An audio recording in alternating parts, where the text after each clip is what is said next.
자, 29번 갑니다. 자, 1박스 대출 초기에 총부채 상환 비율이 나오는데, 자, 여러분 총부채 상환 비율 공식은 아시죠?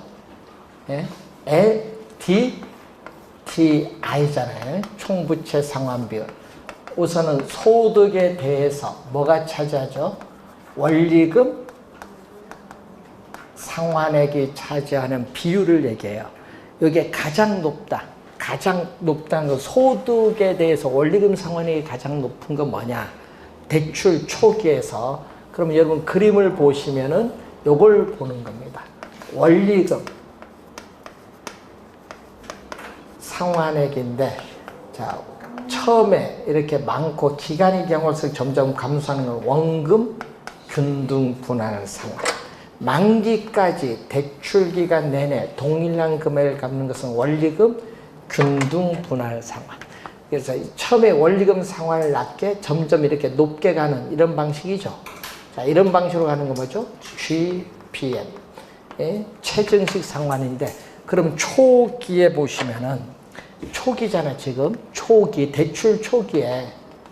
초기잖아요. 초기에. 어떻게 돼요? 요 원리금 상환이 가장 높은 거 뭐?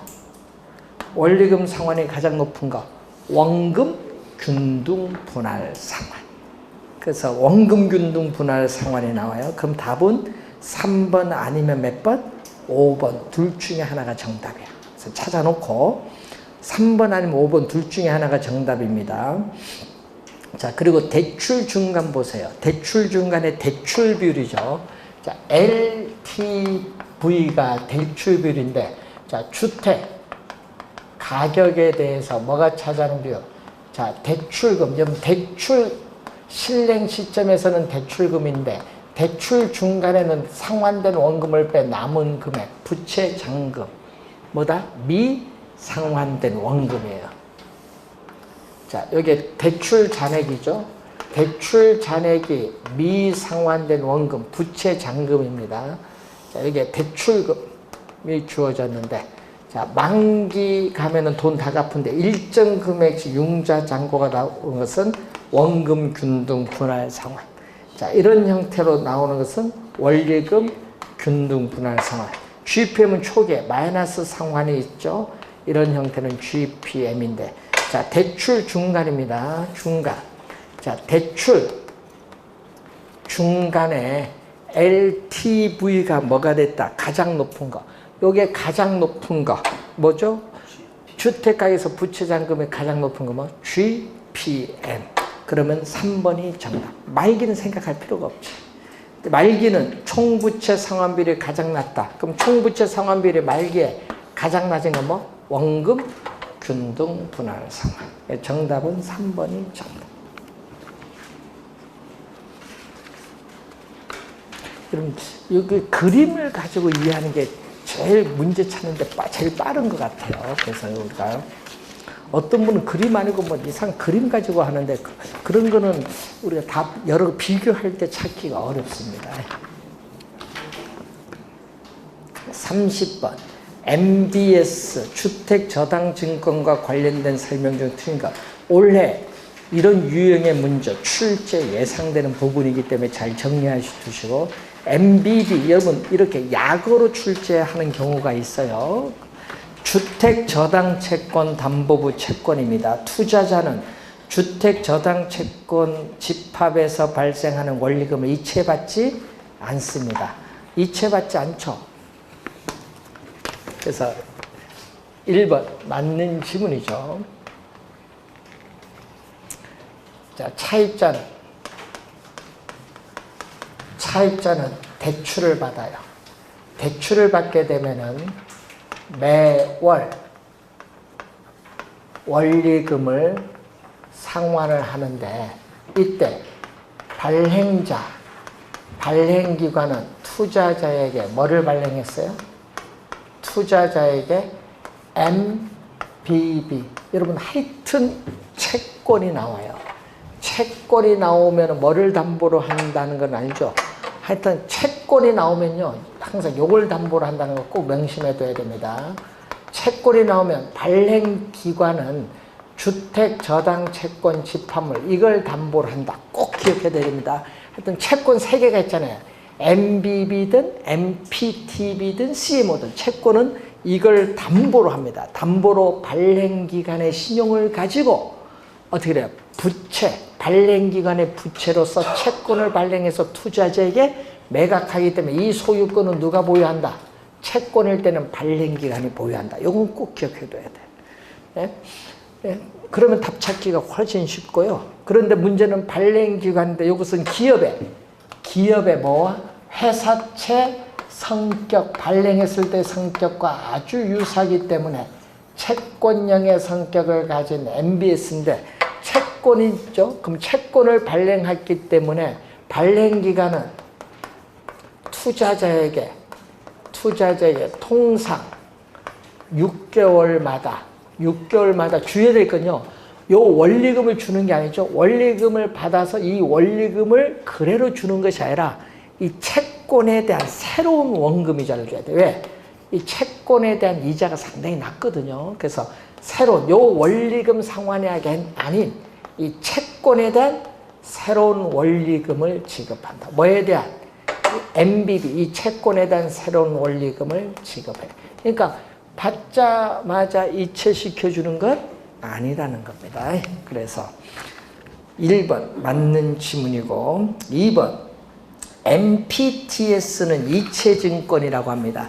이체증권에 있어서의 투자자는 주택, 저당, 채권, 집합물에서 발생하는 금리 위험, 조기 상환 위험을 부담한다. 자, 여러분 차입자는 또 매월 돈을 갚죠. 매월 원리금을 상환을 해요. 매월 원리금을 상환을 하죠. 그래서 발행기관은 누구에게? 투자자에게 MPTS, 이체증권이죠. 요건 뭐다? 원리금을 받자마자 원리금을 이체시켜준다는 의미에서 이체증권인데 뭐를 매각하냐 하면요. 자산을 매각하는 방식이에요. 자, 자산을 매각을 하기 때문에 어떻게 돼? 자산 지분이 전부 누구한테 넘어간다? 투자자에게 넘어갑니다. 자산을 매각하는 방식이죠. 그래서 지분형의 성격을 가진 MBS인데 자산을 매각하면 자산이 다 넘어가요. 그래서 주택, 저당 채권, 이 집합물에 대한 소유권과 또 원리금을 받자마자 이체시켜 주잖아요. 원리금, 수취권 전부 투자자에게 넘어가. 그럼 차입자가 조기 상환하면 발행기간도 조기 상환해. 자, 시장 금리 하락에 따른 위험, 또 조기 상환 위험 전부 누가 부담한다? 투자자. 그러니까 여러분 자산 매각하니까 이 자산에 관련된 위험도 투자자에게 이전돼요. 근데 이 두 개는 세트, 같이 다닌다는 걸 항상 염두에 둬야 돼요. 금리 위험, 조기 상환 위험은 투자자가 부담합니다. 2번 맞고 3번 MPTB의 투자자는 MBB에 비해서 더 높은 위험을 부담한다. 여러분 이 투자자는요 위험 부담이 없어요. MBB는 위험 부담이 없다. 왜냐? 여기가 또 원리금 수취에 따른 현금 흐름 지분권도 발행기관이 받죠. 원리금을 받는데 이것은 이 원리금을 이체를 안 시켜준다는 의미죠. 자, 그래서 여기는 뭐죠? 우리는 시장 금리 하락에 따른 금리 위험, 조기 상환 위험, 차입자가 돈 못 갚은다, 채무 불이행에 따른 위험, 발행기관이 다 부담해. 투자자는 위험 부담이 없는데 MPTB는 투자자가 위험을 부담해요. 왜냐? 또 차입자가 매월 원리금을 상환을 하면은 이 발행기관도 또 뭐를 발행했다? 발행기관은 또 채권을 발행했어요. 이번 또 MPTB 본드 채권을 발행하니까 또 무슨 성격? 주택, 저당, 채권, 집합물을 담보로 채권을 발행하니까 MBB 성격 가지고 있고 또 원리금을 받자마자 이체시켜줘. 또 이체 증권의 성격, 지분형과 채권형을 혼합을 한 형태인데 원리금을 받자마자 이체시켜주죠. 그래서 원리금을 받을 수 있는 권리는 투자자에게 이전되는데 또 차입자가 조기 상환하면은 발행기관도 투자자에게 조기 상환해요. 이건 세트죠. 조기 상환 위험 부담하고 여기는 위험 부담이 없으니까 요 위험은 이것보다 이게 더 많이 부담하지. 3번 맞는지. 4번 CMO의 발행자는 조기 상환, 발행자가 아니라 투자자.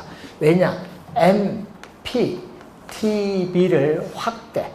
MPTB를 확대한다. 왜? 투자자들의 다양한 투자 욕구를 만족시키고 조기 상환 위험을 분산하기 위해서 나타난 거죠. 확대를 합니다. 확대를 했기 때문에 뭐와 구조가 똑같다. MPTB와 구조가 똑같다. 구조상 동일하다. 그러니까 투자자가 원리금 수취권을 보유하기 때문에 조기 상환 위험도 누가 부담? 투자자 부담. 발행자가 아니라 투자자 부담. 4번 정답. CMO의 투자자는 어떻게 후순위. 자, 저당 채권의 총 발행액을 몇 개의 그룹으로 나누는데 이 나눠진 그룹을 뭐라고 하죠?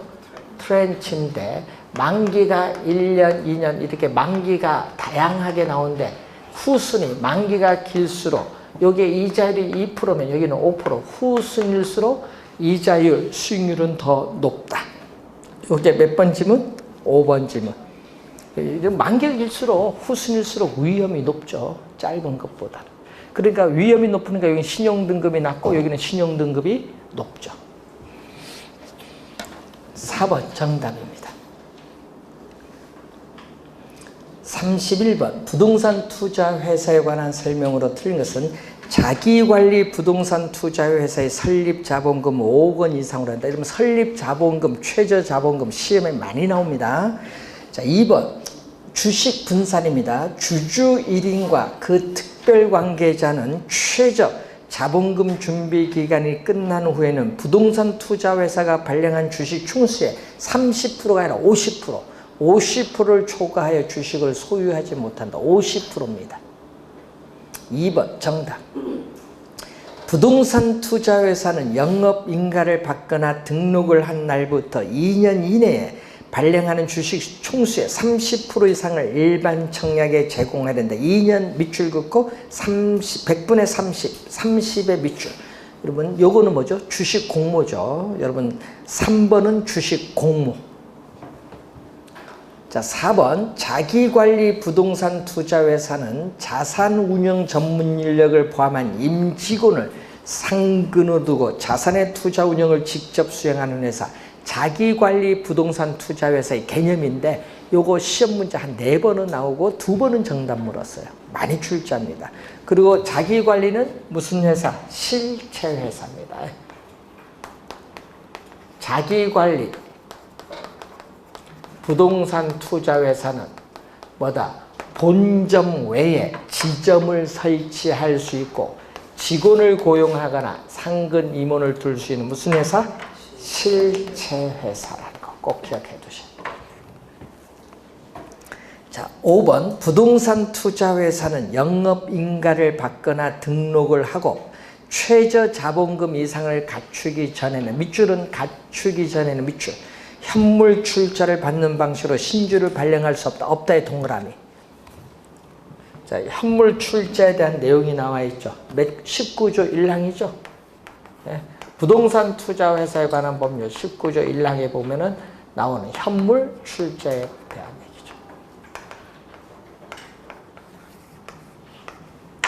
얘기죠. 19조가 현물 출자입니다. 2번 정답. 자, 올해도 법률 내용이 중요합니다. 자, 32번 민간의 부동산 개발에 관한 설명 중 옳은 것은 공사비를 분양금으로 정상하는 사업 방식은 사업 시행은 누가 한다? 토지 소유자. 건설회사가 아니라 토지 소유자. 이익은 토지 소유자와 개발업자에게 상호 배분. 왜? 공동 개발이니까. 토지 소유자와 개발업자 공동 개발이니까 토지 소유자와 개발업자에게 이익은 상호 배분돼요. 1번 틀린 질문. 토지 신탁 방식에서는 신탁회사가 건설 단계에 부족한 자금을 신탁회사가 차입을 해서 줘달랍니다. 그래서 2번 정답이 되겠죠. 신탁회사는 누구로부터? 금융기관으로부터 자금을 차입을 해서 건설 단계에 부족한 자금을 조달해요. 자금 조달 주체이면서 개발 사업을 또 시행하는 주체가 바로 누구다? 신탁회사. 3번 투자자 모집형은 누구로부터? 개발 사업자가 아닙니다. 투자자, 뭐 조합원이라고 하죠. 우리 조합원 투자자로부터 사업 자금을 조달하여 개발 사업을 시행합니다. 투자자 모집형을 다른 말로 부동산 신디케이트라고 하죠. 3번 틀린 지문이고 4번 토지 소유자의 자체 사업일 경우에 사업 시행은 토지 소유자가 하죠. 그래서 사업 수행의 속도 빠릅니다. 근데 자금 조달 이 귀속 주체도 누구? 건설회사가 아니라 토지 소유자. 개발 사업 규모가 작은 경우에는 토지 소유자가 직접 개발을 하는 방식입니다. 등가 교환 방식은 토지 소유자와 신탁사 간의 수수료 문제가 발생하지 않습니다. 왜? 우리는 등가 교환 방식은 토지 소유자는 토지를 제공해요. 자, 토지 소유자는 토지를 제공하는데 공사비가 없어서 개발을 못해요. 누구로부터? 우리는 개발업자로부터 공사비, 뭐를? 건축 자금을 투입을 해요. 그래서 토지에 우리가 건물을 있죠. 자, 그러면 이 준공된 토지 건물에 뭐를? 지분. 이 지분을 뭐에 따라서? 그 기여도에 따라서 나누죠. 어떻게? 토지 소유자의 토지 가격과 개발업자의 공사비의 비율에 기초해서 그 기여도에 따라 지분을 나눠요. 여러분 지분으로 나누기 때문에 수수료 문제는 발생하지 않습니다. 지분을 나눠 갖는 방식입니다. 2번 정답입니다. 33번 문제로 갑니다. 부동산 관리에 관한 설명으로 틀린 것은 자산 관리는 부동산 자산을 포트폴리오 관점에서 관리하는 자산 부채의 종합 관리를 말한다. 여러분 자산 관리 업무에 뭐가 있어? 포트폴리오 관리가 있죠? 있잖아요. 투자했다는 위험 관리, 포트폴리오 관리, 프로젝트 파이낸싱 다 있습니다. 1번 맞는 질문. 2번 프로퍼티를 재산 관리라고 한다. 여러분 재산 관리를 다른 말로 자, 여러분 나중에 또 문제 풀다 보면은 건물 및 임대차 관리, 건물 및 임대차 관리를 무슨 관리? 재산 관리. 프로퍼티, 여러분 그 영어의 프로퍼티를 재산으로 번역한 거예요. 재산 관리인데 뭐보다 높다? 시설 관리보다 한 단계 높은 수준의 관리로서 우리 수익 목표를 분석을 해서 하는 겁니다. 자, 시설 사용자나 사용과 관련한 다른 부문의 요구에 단순히 부응하는 정도의 소극적이고 기술적 측면을 중시하는 부동산 관리는 시설 관리. 그건 2번은 뭐에 대한 설명? 시설 관리. 재산 관리가 아니에요. 그래서 2번 정답. 대상 건물의 기능을 유지하기 위해서 건물에 대해서 수리 및 점검 등을 하는 것은 기술적 관리를 말하고, 위탁 관리 방식은 전문업자를 이용함으로써 합리적이고 편리하며 전문화된 관리와 서비스를 받을 수 있는 장점이 있고, 기밀 유지 측면에서는 자가 관리 방식이 기밀 유지, 보안 관리가 양호하고, 위탁 관리는 기밀 유지, 보안 관리가 곤란하다는 단점이 있죠. 그래서 5번 기밀 유지, 보안 관리, 또 시험에 자주 출제되는 지문입니다. 자, 34번. 마케팅에 관한 설명으로 틀린 것은 1번은 마케팅 개념, 2번인데 관계가 아니죠. 뭐다? 고객 점유 마케팅 전략. 소비자 중심입니다. 자, 고객 점유 마케팅 전략은 누구 중심? 소비자 중심. 뭐가 나온다? 아이다의 원리. 여러분 상품, 고객의 상품 구매 의사결정의 관계인데 요거는 소비자의 뭐를 나타낸다? 심리 변화의 단계를 나타내죠. 심리 변화의 단계를 나타낸다. 앞에 A는 뭐를 끈다? 주의, 주목을 끌고 관심을 끈 다음 욕망을 일으켜서 그 욕망을 구매 행동을 하는 것. 소비자의 심리 변화의 단계를 나타내는 아이다. 이거. 2번 정답. 3번 STP 전략에서 순서. S는 시장 세분화 전략, 타겟팅은 표적 시장 선정 전략, 포지셔닝은 차별화 전략을 표상하는 약자로서 정통적 전략 중에 하나고, 마케팅 믹스에 있어서 제품 계획이란 시장 출시 여부의 결정, 소비자 중심의 설계, 출시한 신제품에 대한 계획, 이런 것은 제품 계획에 속하죠. 프로덕트. 마케팅 믹스에 있어서 프로모션, 촉진 전략이란 광고, 홍보, 인적 판매, 판매 촉진을 포함하는 개념을 말하죠. 2번 정답이 되겠습니다. 자, 35번 부동산 가격의 여러 가지 원칙에 대한 설명으로 튼 것은, 자, 부동산 가치에 영향을 미치는 가치 형성 요인은 항상 변동하기 때문에 부동산 가치는 특정의 기준 시점에서만 타당성이 인정되는 것은 변동의 원칙. 변동이 나오면 기준 시점과 관련이 있다. 2번 적합의 원칙은 최유효용의 대내가 아니라 대외. 자, 외부적 요인. 자, 외부입니다. 외부적 요인에서 나타나는 거 뭐가 있다? 적합의 원칙, 경쟁의 원칙, 외부성의 원칙. 적합의 원칙은요, 적합의 원칙은 내부가 아니라 뭐다? 외부. 대내가 아니라 대외. 자, 부동산의 유용성을 최대로 발휘하기 위해서는 부동산을 둘러싼 외부 환경에 적합해야 돼요. 주택은 주거지역에, 상가는 상업지역에, 공장은 공업지역에 있을 때 위배돼요. 즉 주택이 공업지역 안에 있으면은 외부 환경에 위배돼서 주택 가격은 하락을 하는데, 이것을 경제적 감가. 경제적 감가. 2번 정답. 감정평가의 3방식인 원가방식, 비교방식, 수입방식은 대체의 원칙에 근거를 두고 있고, 기회의 원칙은 인접토지의 합병 분할에 따른 한정가격. 자, 여러분 주어진 토지를 인접필주에 합병하면은 가격이 어떻게 합병된 토지의 가격보다 더 높게 나타날 수 있죠. 이건 기여, 어느 정도 기여하고 있냐, 합병이. 자, 토지 건물로 구성된 복합 부동산에서 토지 건물 배치 상태 등이 조화를 이루어야 유용성이 최고로 발휘한다. 자, 부동산의 유용성을 최고로 발휘하기 위해서는 부동산을 구성하고 있는 내부 구성 요소 간의 결합의 균형을 이루어야 된다는 것은 균형의 원칙. 자, 36번. 자, 틀린 겁니다.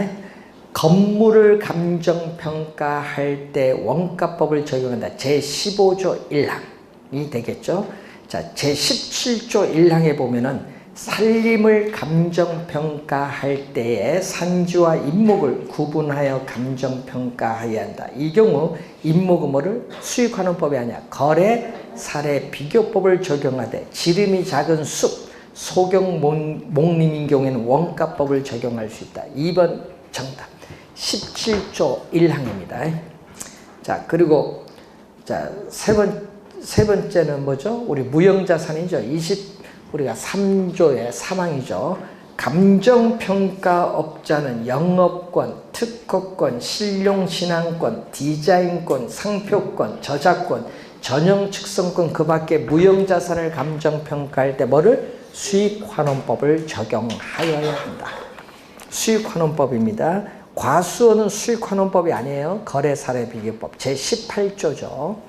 자, 그리고 22조에 임대료를 감정평가할 때 임대사례비교법, 적산법이 아니라는 거. 임대사례비교법 22조에 나와 있습니다. 정답은 몇 번? 2번. 올해도 감정평가에 관한 규칙 시험에 많이 나오거든요. 그 이제 잘 확인 좀 해두셔야 될 부분. 자, 37번 문제. 경과년수는 10년, 평당 재조달 원가가 500만 원인 우리가 100평의 주택이 있다. 자, 재조달 원가.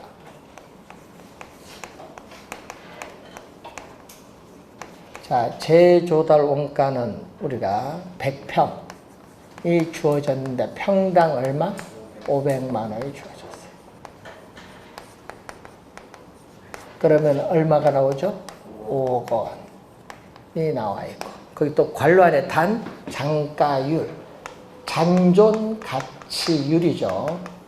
장가율은 재 조달 원가에서 잔존 가격이 차지하는 비인데, 재조달 원가는 5억이니까 5억에 10%니까 잔존 가격은 얼마? 5천만 원이 됩니다.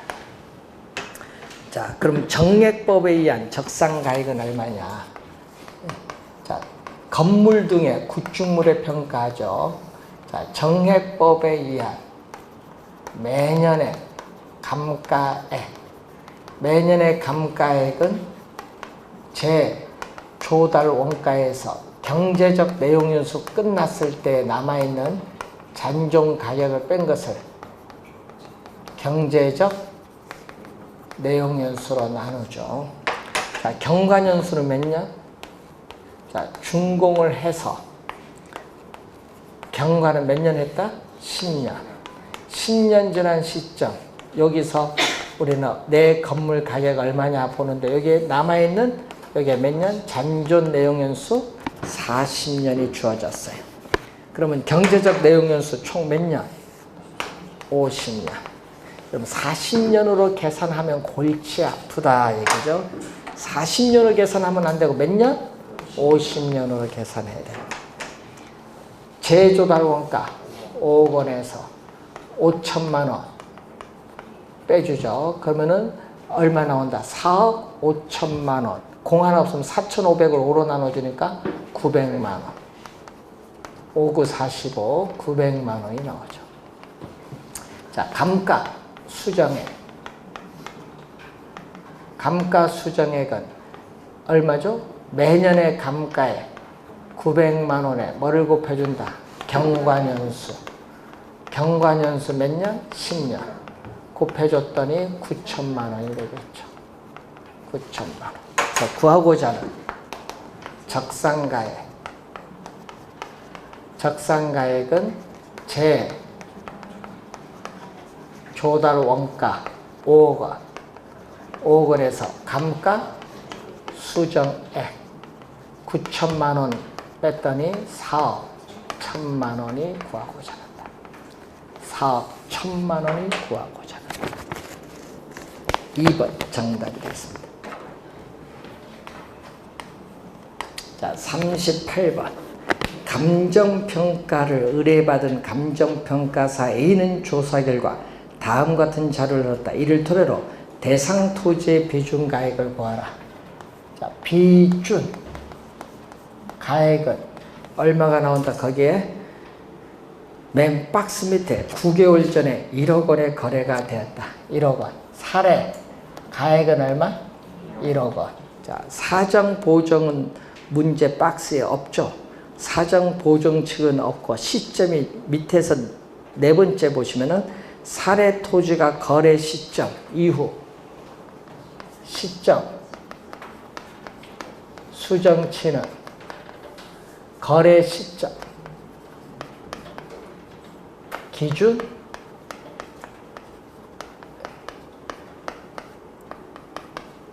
거래 시점을 뭘로 본다?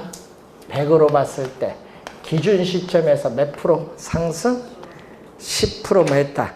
우리가 상승했다. 상승 10% 상승하면 뭐다?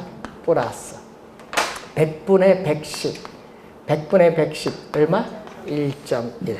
여기 1.1은 시점 수정치가 들어갔어. 자, 그런데 또 지역 요인 비교는 할 필요 없죠. 그 박스 첫 번째 사례 토지 가격은 대상 부동산에 속한 지역인 인근 지역에서 채택하면 지역 요인 비교할 필요가 없다. 그러면 이제 뭐만 구하면 돼? 개별 요인 비교. 자, 개별 요인 비교가 나오는데 그게 두 번째 보니까 대상 토지의 전체 면적은 얼마죠? 1000. 자, 대상 토지의 만이에요? 1000제곱미터. 자, 1000제곱미터 중에서 우리가 6000제곱미터는 왕경사 부분이 되고, 그러면 나머지 10,000제곱미터 중에서 4000제곱미터는 평지 부분이 돼요. 자, 이때 왕경사 부분 사례는 뭐다?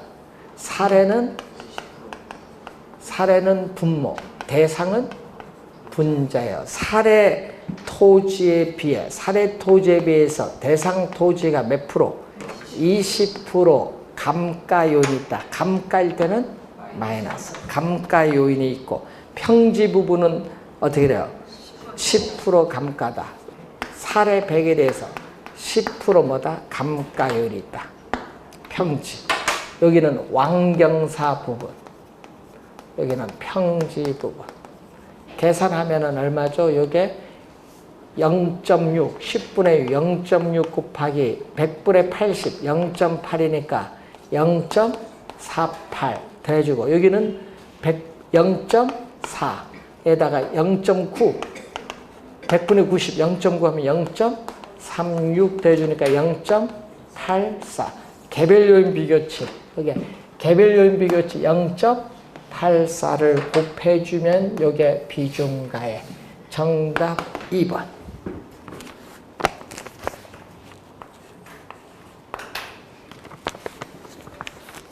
39번 부채 감당법. 자, 여러분 환원 이율 결정하는 방법에 있어서 5가지 중에 우리 저당 투자자 입장에서 구하는 게 있죠. 대출자인 저당 투자자 입장에서 우리는 환원 이율을 구하는 게 있어요. 환원 이율은 부채 감당률에 근거하죠. 부채 감당률 또는 부채 감당 비율이죠. 요게 근거해서 구하는 방법인데, 여기다가 대부 비율에다가 또 뭐를? 저당 상수를 곱해주면 돼요. 자, 지금 문제에서 부채 감당률은 오늘 많이 배웠네요. 순영업소득 얼마 나왔습니까? 200만 원. 순영업소득 200만 원이고, 부채 서비스가 얼마? 150만 원 곱하기 대부비율 60%. 대부비율 60%. 0.6. 전체 100%에서 60%니까 0.6. 저당상수 0.15. 자, 요거 얼마냐? 50원은 3분의 4. 0.6, 3으로 나면 0.2죠. 0.2에 4를 곱하면 0.8 곱하기 0.15를 해주면 0.12 곱하기 100을 해주면 퍼센트로 가기 위해서 100을 해주니까 12%. 1번 정답. 자, 40번. 표준주택 공시사항에 우리가 포함되는 것. 자, 표준주택 보면은 표준주택의 대지 면적 및 형상 들어가죠. 표준주택 건축 허가에는 들어가지 않고 용도 들어가죠. 연면적 사용 승인을 들어갑니다. 근데 지번 들어가죠. 표준주택 지번, 표준주택 가격 다 들어갑니다. 소유자 안 들어가. 건축 허가일과 소유자 요 2개 빼고 4개가 들어가네요. 3번 정답. 표준주택 지번, 표준주택 가격, 표준주택의 대지 면적 및 형상, 표준주택의 용도, 구조, 연면적 사용 승인에 임시 사용 승인도 포함하죠. 그 밖에 대통령령이 정하는 사항으로서 어떻게 돼요? 지목이라든지 지목, 용도, 지역이라든지 도로, 상황 세 가지 기억해 두시면 되겠습니다. 정답은 3번.